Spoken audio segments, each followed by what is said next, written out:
Marc, chapitre 7.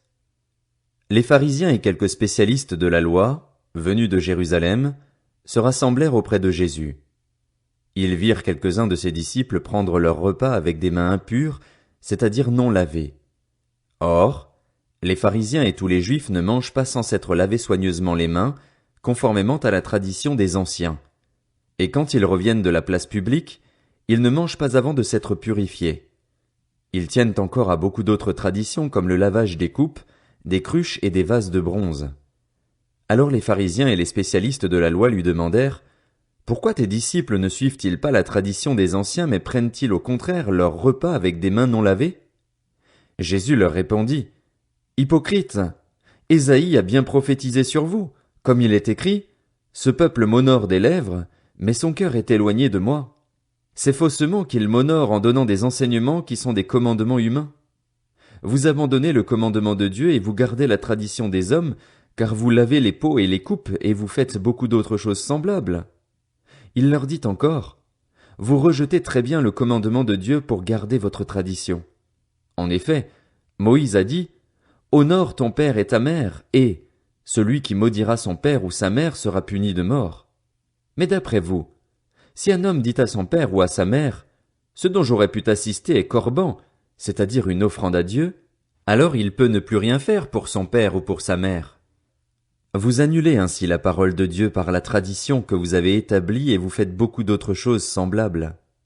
Ensuite, Jésus appela toute la foule et lui dit, écoutez-moi tous et comprenez. Il n'y a rien d'extérieur à l'homme qui puisse le rendre impur en pénétrant en lui, mais c'est ce qui sort de l'homme qui le rend impur.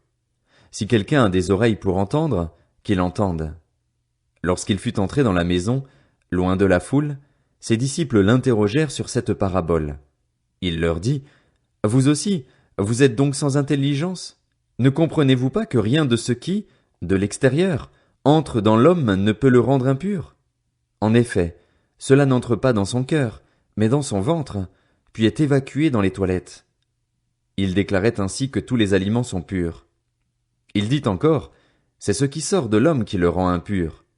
En effet, c'est de l'intérieur, c'est du cœur des hommes que sortent les mauvaises pensées, les adultères, l'immoralité sexuelle, les meurtres, les vols, la soif de posséder, les méchancetés, la fraude, la débauche, le regard envieux, la calomnie, l'orgueil, la folie. Toutes ces choses mauvaises sortent du dedans et rendent l'homme impur. Jésus partit de là et s'en alla dans le territoire de Tyr et de Sidon.